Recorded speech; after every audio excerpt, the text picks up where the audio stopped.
you guys dropped Mount Westmore, which you guys did a dope run on the road with that. I think would you say that a lot of like the fans might have been a little disappointed with the album? I think that people don't know 4 bosses, 4 egos, 4 different sounds, 4 busy schedules. Right. It was a very small window of everybody on the same page. And literally what I think happened was we did a lot of shit, a lot of songs, a lot of putting together the project, and then it started getting a little too close to the Snoop Dogg Super Bowl appearance. And Snoop's on his crypto wave, tried to do the NFT thing. He just, shit started happening, and I think that the schedules started clashing to where it would have been a tour, it would have been all this other shit, and time just ran out where that window of everybody on the same page. Right. It just kind of ran out. And that's my personal opinion. That makes sense. I'm sure you would get 4 different answers if you asked all 4 of us. I think I talked to Cube about it. He could pretty much share the same sentiment. But we have another album and a half worth of music that sounds really fucking good. That's just sitting there. And everybody's... I send a little sarcastic text messages in the group text every now and then because I'm like, I know you guys are all rich and busy and shit, but we got this dope ass album laying around. Like, let's come up with a scheme. Yeah. Any kind of scheme. You don't have to put the album out. We can just start putting singles out. Let's just do, what the fuck, this good ass music laying around. And I always started off with like, I'm like, you guys are just too fucking rich to get. Well, yeah, Cube just got his shit out, right? Yeah. Missionary came out, so maybe, but it's like you said, everybody's too fucking rich and busy to give a fuck. So I think that at some point the fans are going to hear it. I think that the album that came out would have been worked if it came out a little sooner. Yeah. And then you guys also did like an NFT release on it first, which was kind of weird. Yeah. But then you got to flip to the positive side because I did an album with Snoop Dogg, E40, and Ice Cube. And you did a tour. And I promise you, I will promise you that Mount Westmore made millions of dollars. Mm-hmm. No matter where you think it landed, they have so many deals intact that it was a very good. It was good for everybody. It was great, and it would have been.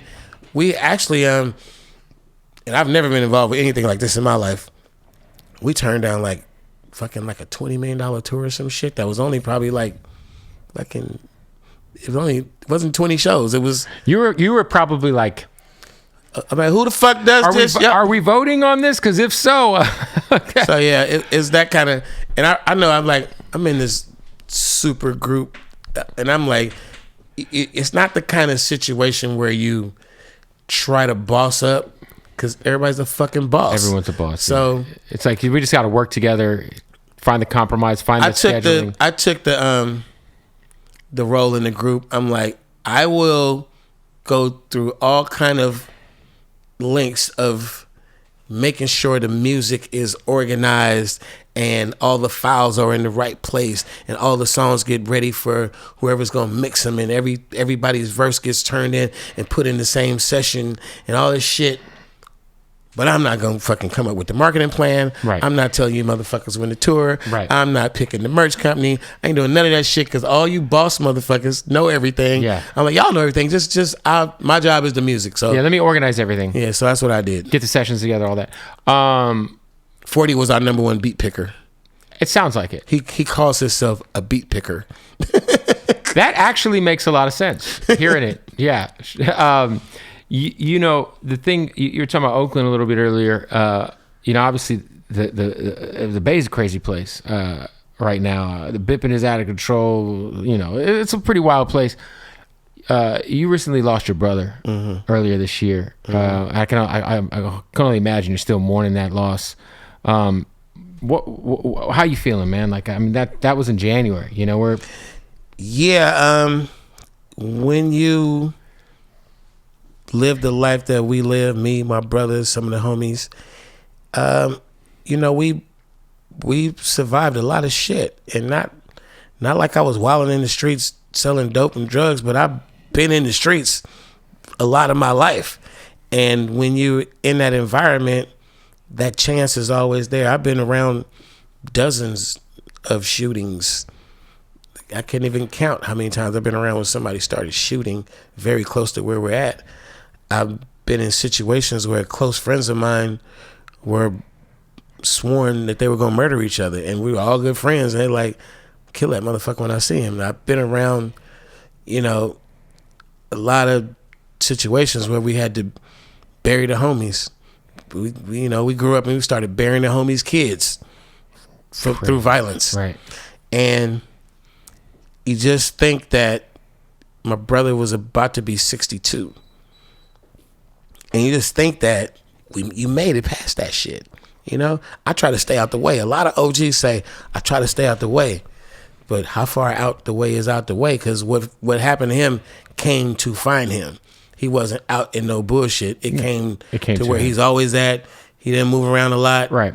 And, you know, he was just defending the spot where he was at. So, you know, I know how it all went down.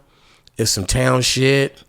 It was some shit that, you know, it's the town, bro. Like, and you just got to deal with it. You got to deal with it, and however which way you want to deal with it. I think I have received so many blessings from Oakland, California, that I can't blame the city for what happened. It's not Oakland's fault. The environment, whatever, created the problem that caused that, but I don't blame Oakland, not the Oakland that I love. And somebody worded it to me in a way that sticks with me, and they just said to me, they said, this town we love can really be mean sometimes, and it really can, and it can really be fun and really educational, and, you know, it's revolutionary, it's a lot of shit. So yeah, I just think that 61 years gunned down, that's an anomaly. It's not a real normal thing. So, you know, it's just some shit that happened.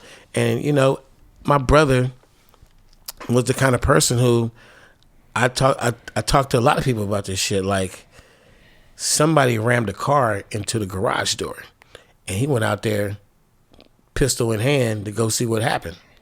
And as they were shooting at him, he was shooting at them. Most of us would have the same gun that he had. Somebody would ram that garage door, and we might probably try to be sort of strategic and like, well, if this motherfucker comes in, I'm gonna be behind here, and right. You know. But my brother, he runs out shooting. That was him, and we all of us that know and love him was like, what else was he gonna do? That's him. Yeah. Like, you know, I could have told him a million times, bro, you got all these angles in the building. Pop them when they come in the door. Yeah. But he didn't think like that.